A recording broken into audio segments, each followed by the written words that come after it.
आज हम आपको गुरु नानक देव जी की कहानी सुना रहे हैं। हमारे देश में सभी समुदायों को विशेष महत्व है।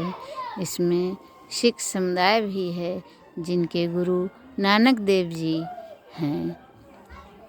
नानक देव जी का जन्म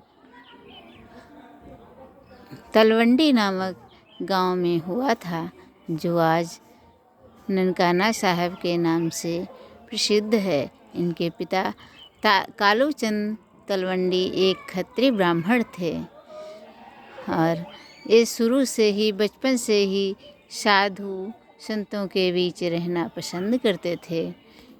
इनके पिता ने एक बार कुछ अनाज खेत में बोने के लिए दिया। रास्ते में इन्होंने देखा कि चिड़ियाँ तड़पड़ा रही हैं, तो इन्होंने कुछ दाने चिड़ियों को डाल दिए। चिड़ियों ने दाने चुंग लिए, फिर उन्होंने और दाने डाले। इस प्रकार रास्ते में जितने चिड़िया पशु पक्षी जो भी मिलता सबको वो दाने डालते जाते।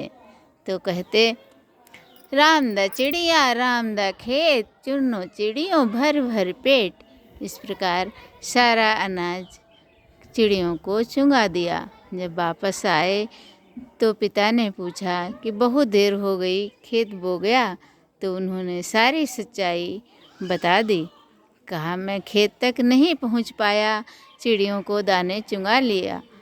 पिता नाराज़ हुए, लेकिन फिर कहा, चलो कोई बात नहीं, और दाना ले जाओ, खेत में बो आओ।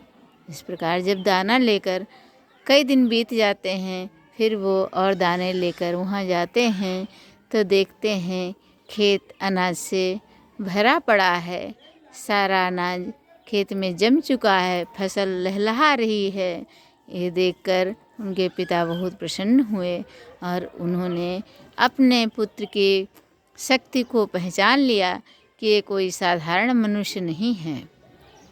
इस प्रकार उनके पिता ने उन्हें आदर सम्मान देना शुरू कर दिया और वो जो चाहते वो करते।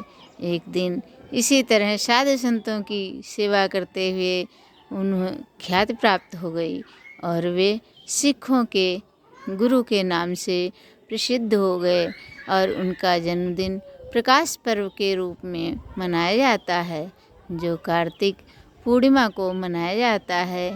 इसलिए एक तो गंगा दशहरा और एक गुरु नानक जी के जन्मदिन के कारण कार्तिक पूर्णिमा बहुत प्रसिद्ध हो गई है। इन्हें हम प्रकाश पर्व के रूप में मनाते हैं।